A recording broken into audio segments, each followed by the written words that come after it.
Les invito a que cierren sus ojos y oren conmigo en esta mañana. Bondadoso Dios, en este momento al abrir tu palabra, pedimos que tu Espíritu Santo se haga presente en medio nuestro.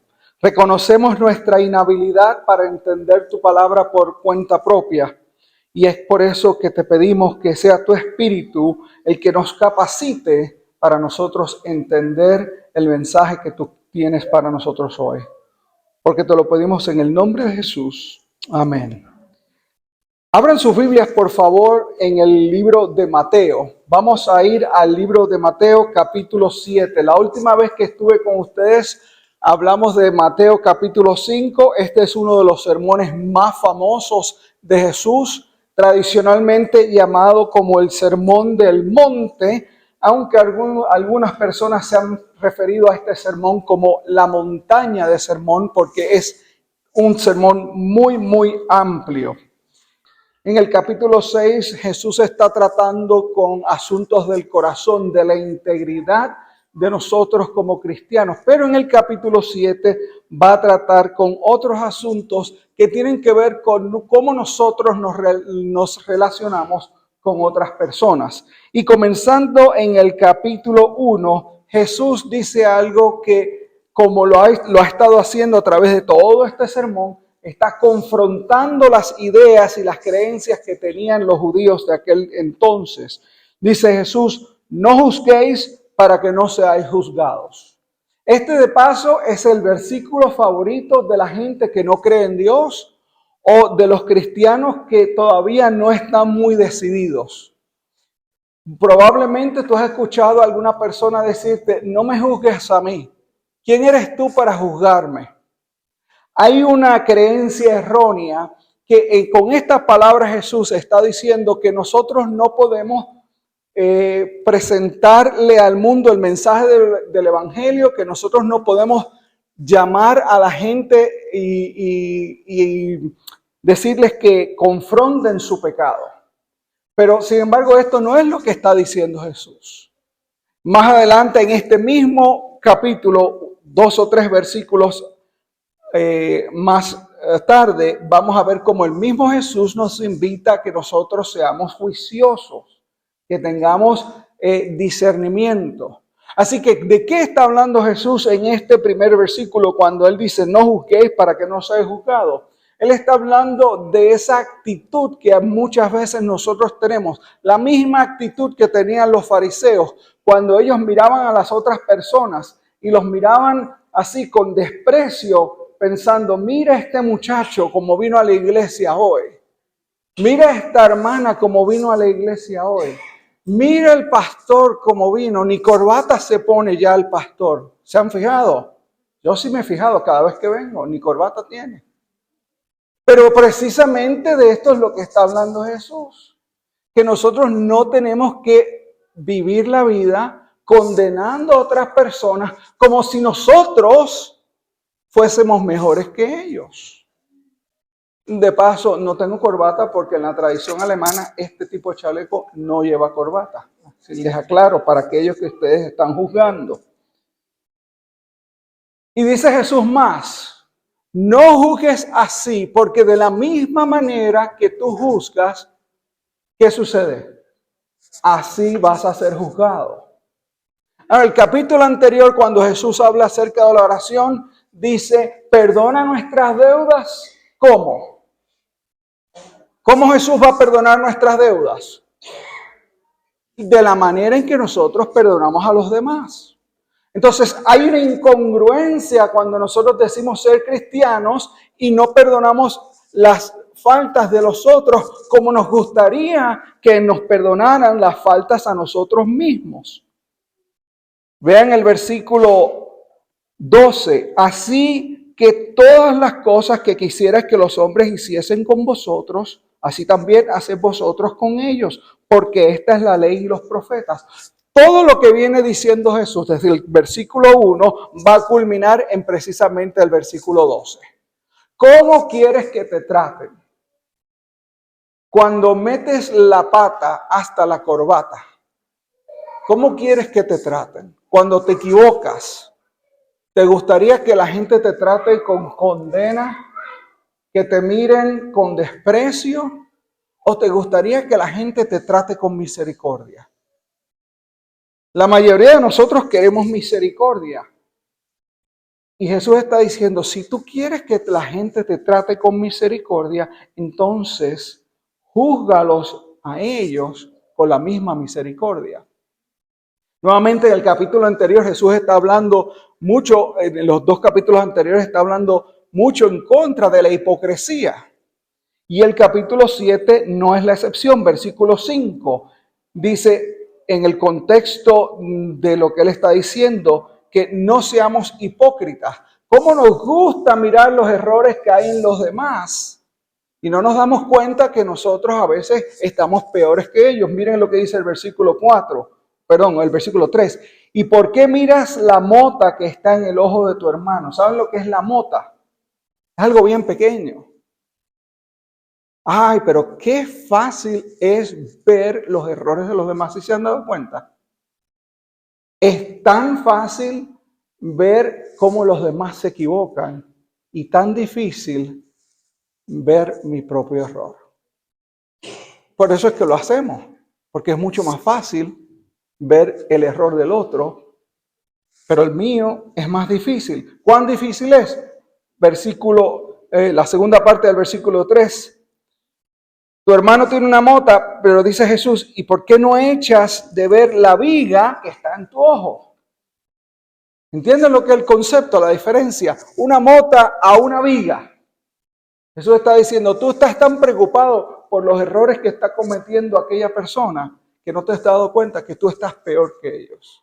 Exponencialmente peor que esa otra persona. Entonces, versículo 5, Jesús dice, hipócrita,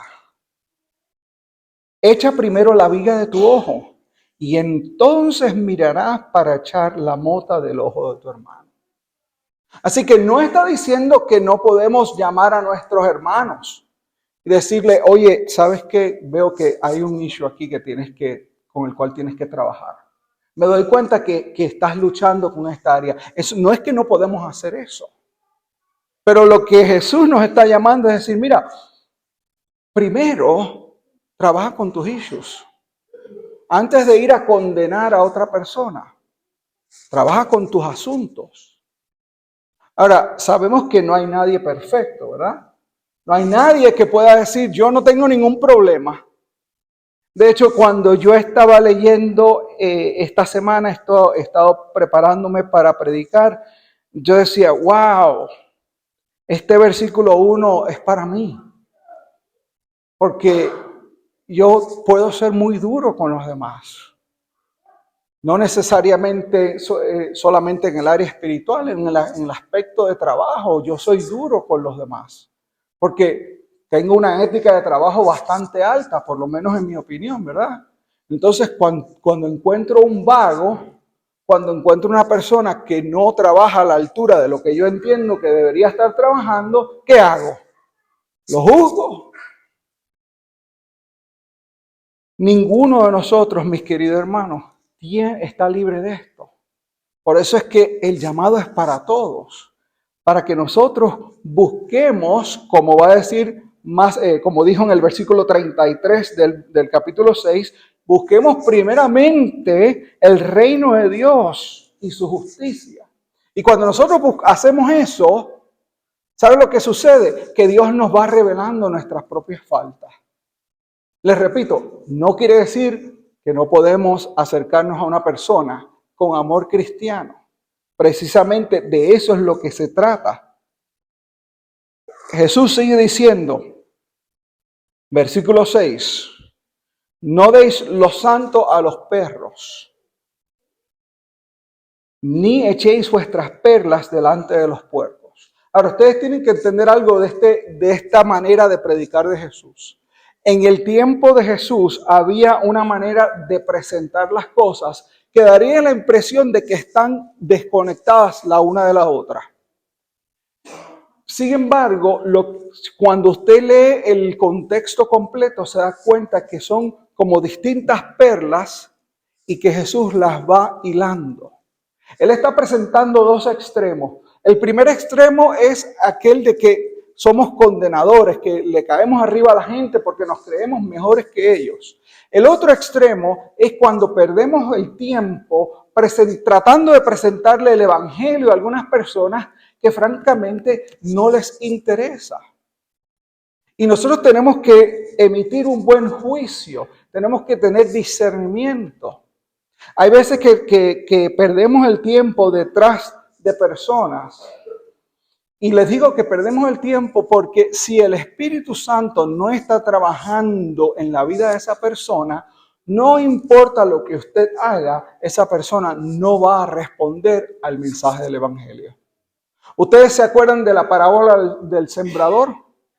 Dice Jesús que el sembrador salió a sembrar y tiró las semillas. ¿Y dónde cayó alguna de las semillas?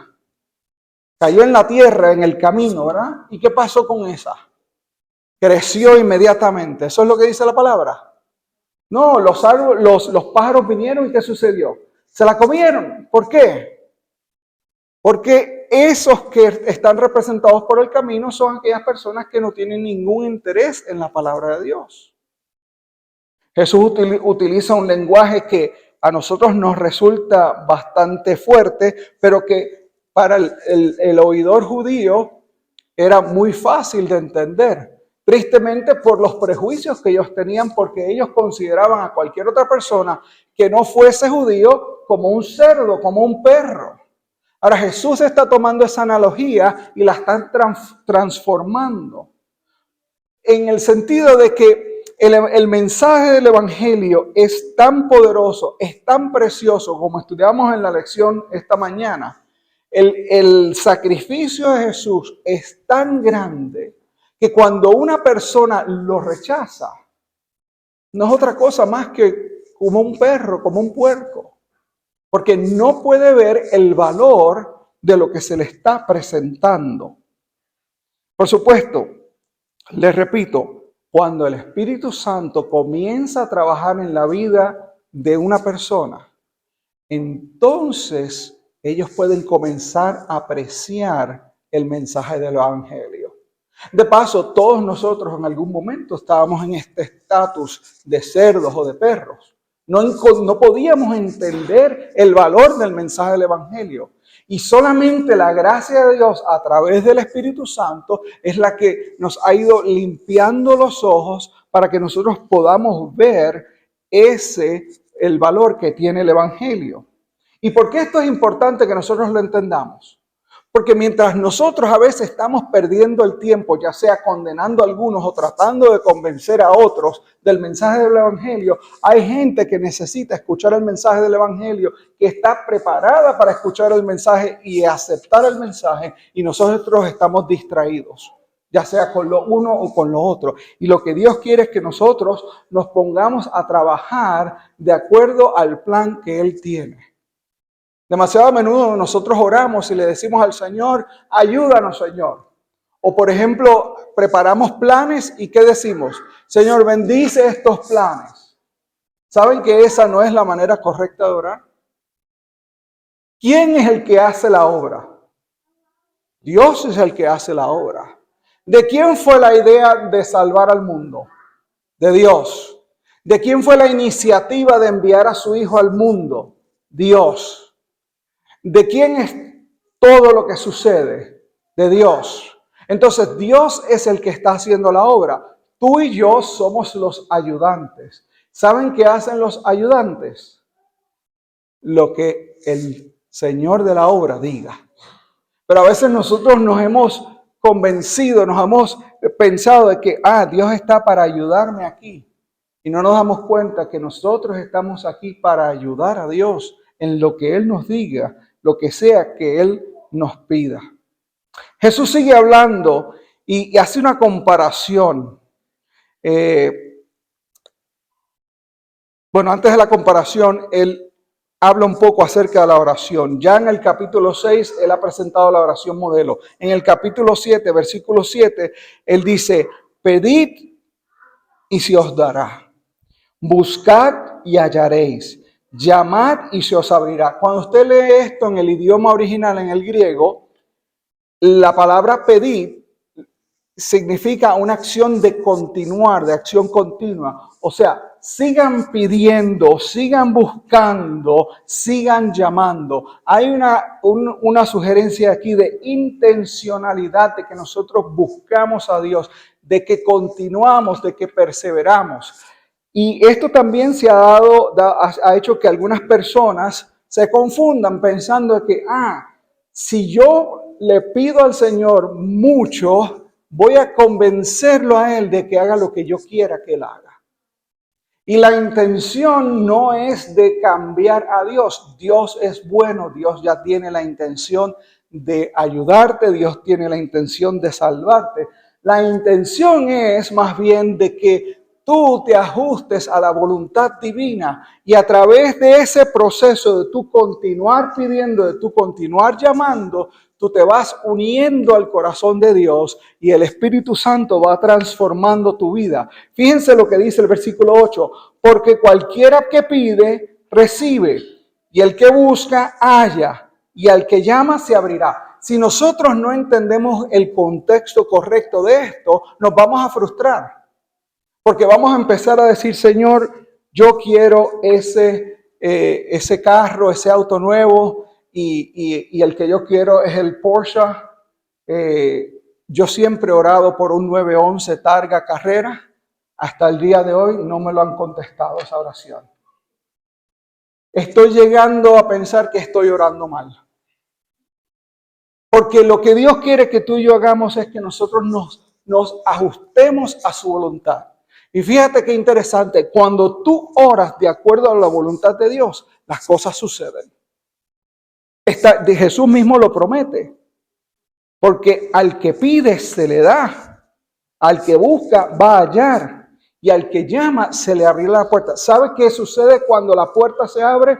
Apocalipsis nos dice que Jesús está llamando a la puerta. ¿Y qué está esperando? Que se le abra la puerta y poder entrar al aposento de esa persona y cenar con él.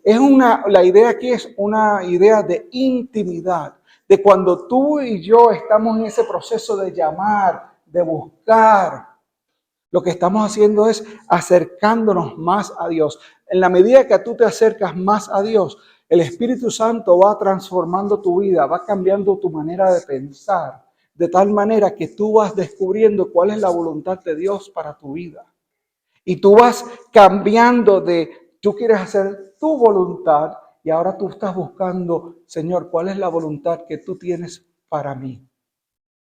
Cuando tú llegas a ese punto y Dios te revela cuál es la voluntad que Él tiene para tu vida toma un significado especial. Y es probable que vas a pasar muchos problemas y muchas luchas. Pero ¿sabes qué? No es lo mismo pasar problemas y luchas cuando estás cumpliendo la voluntad de Dios en tu vida que pasar problemas y luchas cuando no lo estás. En el año 1993, 94, yo comencé a trabajar como maestro en una escuela adventista en Puerto Rico. Y en menos de 30 días yo me di cuenta que yo había cometido un error. Yo no soy maestro. No me gustaba ser maestro. Pero mi papá era maestro. Toda su vida ha sido maestro, era principal de escuela. Yo llamé a mi papá y yo le digo, yo cometí un error. Esto no es lo mío. Y mi papá me dice, no, pero dale tiempo, que quizás te vas a acostumbrar. Y que ¿saben lo único que pasó? A medida que pasó el tiempo, que más odiaba yo ser maestro.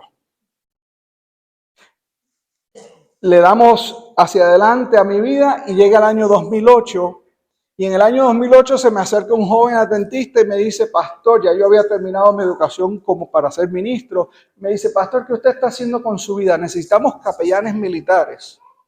Yo había considerado un poco el asunto de la capellanía militar, pero realmente no le había dado mucha importancia. Pero en ese momento en mi vida, el Señor había obrado las circunstancias para que yo le pudiera prestar atención.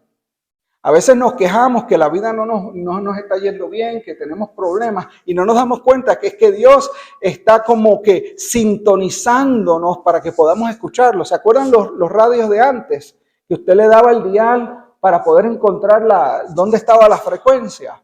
Los problemas que tú tienes en la vida a veces es la manera que Dios está moviendo el dial para que tú puedas escuchar el mensaje que Él quiere darte. Así que en esa ocasión yo escuché. Y para septiembre de ese año ya estaba en la escuela de capellanes del Ejército de los Estados Unidos. Y en abril del año siguiente, 2009, viajé hacia Irak y estuve en Irak por un año en la zona de combate, viviendo en peligro todos los días de mi vida durante ese año, exponiéndome a que en cualquier momento cayese una bomba, una bala, cualquiera de esas cosas. Y sin embargo, ¿saben que yo tenía más paz en Irak y en Afganistán que lo que tenía en el salón de clase? Yo hasta el día de hoy les digo, si alguien me dice hoy, tienes dos opciones, te vas para el salón de clase o te vas para la zona de combate, ¿sabe cuál va a ser mi respuesta? ¿Dónde está el avión? Que ya mi bulto está listo. Porque yo prefiero estar en la guerra que en un salón de clases. ¿Por qué? Porque ese no es mi llamado. Y esa es la misma experiencia que nosotros tenemos como cristianos cuando estamos fuera de la voluntad de Dios. Puedes tener el mejor trabajo del mundo, pero nunca vas a ser feliz. Cuando estás dentro de la voluntad de Dios, puedes estar en los sitios más terribles del mundo. Y yo he estado en esos sitios. En Afganistán decía uno de mis jefes, ¿sabes por qué aquí no se podría volver a esta sociedad a la edad de piedra? Porque ellos todavía están en la edad de piedra. O sea, estoy hablando de sitios terribles. Pero cuando tú estás haciendo lo que Dios te llamó a hacer, tú estás en paz. Un soldado me dijo una vez, yo no puedo creer, yo no puedo entender cómo es que usted está aquí y usted no tiene armas. ¿Sabe que los capellanes somos no combatientes? Nosotros no tenemos ningún tipo de arma. Él me dice, a mí nadie me cogería aquí muerto sin mi rifle o sin mi pistola, sin algo con que defenderme. Y usted está aquí, usted no tiene nada. Y saben que yo dormía plácidamente. Yo me acostaba a dormir y uno escuchaba las bombas cayendo por aquí a lo lejos. De vez en cuando nos despertábamos y teníamos que salir corriendo. Pero yo no tenía problemas para dormir. Porque yo estaba tranquilo y yo decía, Dios me trajo aquí. Y si es la voluntad de Dios que yo regrese, no hay nadie ni nada que me pueda hacer algo a mí. Yo voy a regresar. Y por supuesto, en eso estaba puesta mi fe. Así que Dios nos está diciendo, pide, llama, busca, pero haz todo eso dentro del contexto de mi voluntad. No pidas para ti. Pide, Señor, pide diciendo, Señor, haz tu voluntad en mi vida. Y entonces Jesús les hace un contraste. Si ustedes que son buenos le saben dar cosas buenas a sus hijos, ¿cuánto más nuestro Padre que está en los cielos os dará lo que tu corazón desea? ¿Sabes? Nosotros a veces pensamos que nosotros sabemos qué es lo que nosotros queremos. Estamos seguros de qué es lo que nosotros queremos. Y demasiado a menudo, cuando finalmente alcanzamos eso que pensábamos que era lo que nosotros queríamos, nos sabe a nada. Decimos, pero tanto luchar para llegar aquí y ahora que llego, no significa nada para mí. Eso no te va a pasar con Dios, porque Dios sabe exactamente qué es lo que tú quieres y qué es lo que necesitas. Entonces Jesús dice, mira, esto que te estoy diciendo no es lo que escoge la mayoría de la gente. ¿Qué hace la mayoría de la gente? La mayoría de la gente se va a buscar lo que ellos quieren. Por eso el versículo 13 Jesús dice, entra por la puerta estrecha. La implicación es que esto no es el camino más fácil, pero es el camino que te va a dar más satisfacción en la vida. ¿Qué hace la mayoría? La mayoría se van por la puerta ancha. ¿Y qué sucede con ellos? Se van a la perdición. Pero si tú quieres realmente tener victoria en tu vida, tanto en este mundo terrenal como en la eternidad, Jesús te dice, ven por la puerta estrecha. Esto no es lo que la mayoría de la gente te va a decir. Esto no es lo que la mayoría de la gente va a querer hacer. Pero si tú escoges servirme a mí, nunca te vas a arrepentir. Siempre vas a estar satisfecho. Continúa Jesús diciendo, guárdate de los falsos profetas. Recuerdan que les dije ahorita que el primer versículo no está hablando de no emitir juicio sabiamente, de no tener discernimiento. En nuestra vida van a venir mucha gente que nos van a estar predicando cosas que no son. Por eso es que mucha gente se va por la puerta ancha, porque escuchan estos profetas, estos falsos profetas. Y Jesús dice, mira, cuando alguien te viene a predicar algo, tú tienes que ver cuáles son los frutos de esta persona. Tú tienes que ver si están dando frutos de acuerdo a lo que ellos están hablando o si realmente no lo están haciendo. Versículo 21 dice, ¿por qué? No todo el que me dice Señor, Señor entrará en el reino de los cielos, mas el que hiciere la voluntad de mi Padre que está en los cielos. Nosotros vivimos en lo que se ha denominado el posmodernismo. El posmodernismo dice que todo el mundo tiene alguna verdad. Y no solamente dice eso, sino que dice que tu verdad es tan buena como mi verdad. En inglés dice, you do you and I do me. Y pensamos que todos los caminos, dicen, llevan al mismo lugar.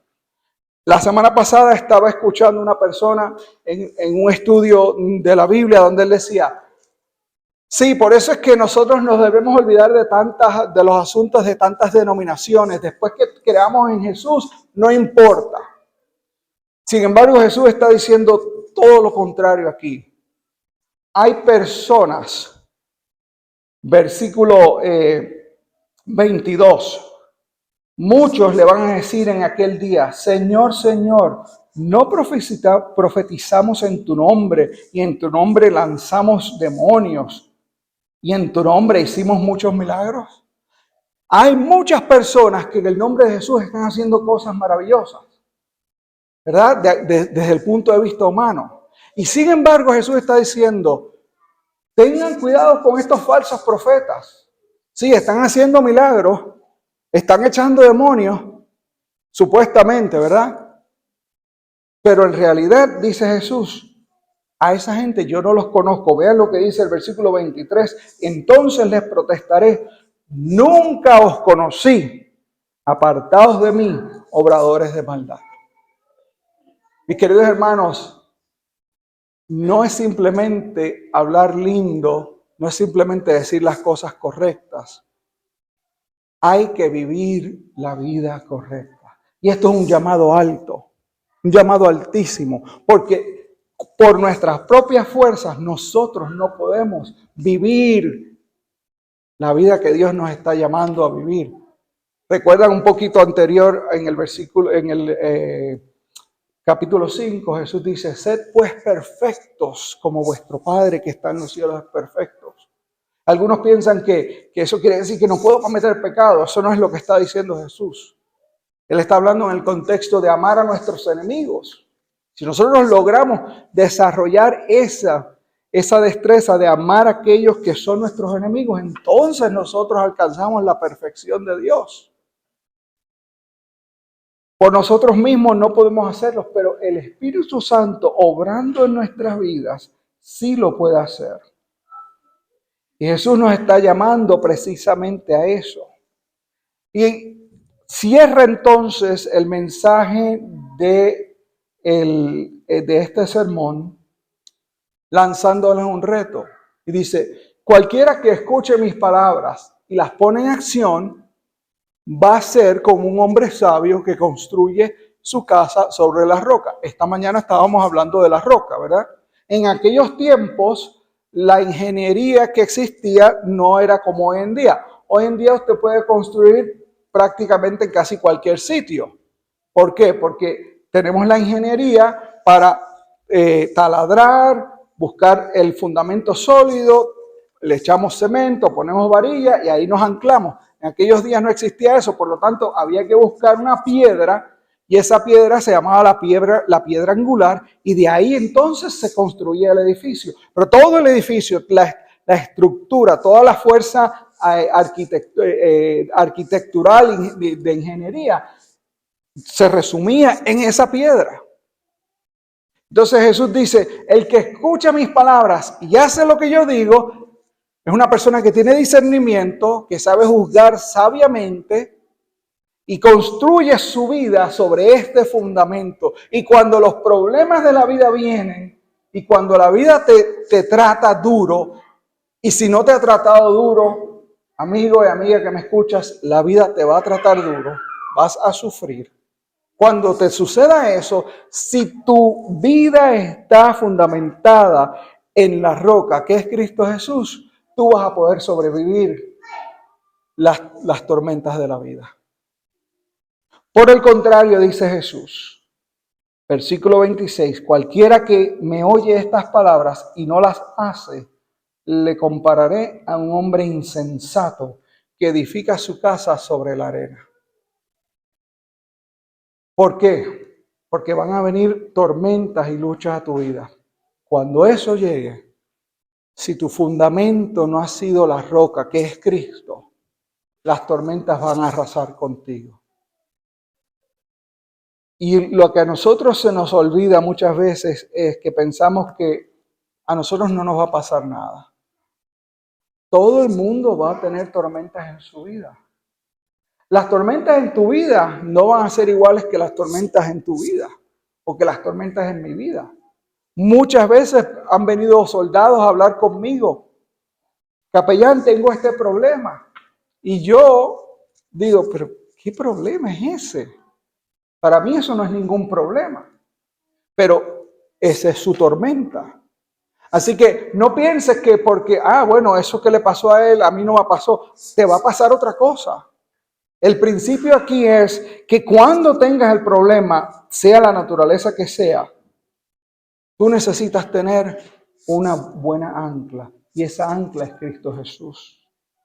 Mateo cierra este capítulo diciendo que cuando la gente escuchaba a Jesús, se admiraban de su doctrina, porque les enseñaba como quien tiene autoridad y no como los escribas. ¿Saben cómo Jesús lograba tener ese efecto sobre la gente? Es porque él vivió una vida de integridad. Jesús practicaba lo que predicaba. Cualquier predicador honesto sabe que ninguno de nosotros vamos a practicar lo que predicamos 100%. Pero sí que estamos buscando, que estamos tratando de vivir eso que estamos predicando.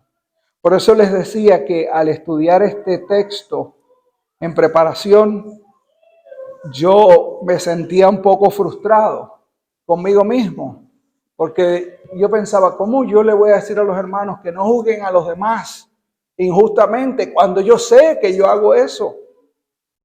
Y ahí es donde la gracia del Señor nos cubre. Porque Él no me llamó a mí a ser perfecto antes de que yo pudiese predicar la palabra, porque no se trata de mí, se trata de Él. Y si Dios escogió lo débil de este mundo para predicar su evangelio, entonces eso es cuestión de Él. Mi responsabilidad es presentarle el evangelio.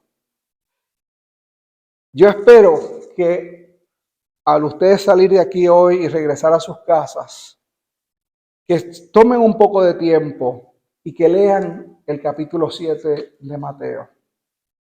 Que piensen un poco, ¿qué es lo que Dios me está diciendo a mí? ¿Cuáles son esas cosas con las que yo tengo que luchar? ¿Qué es lo que cómo es que yo miro quizás a otras personas y los trato injustamente?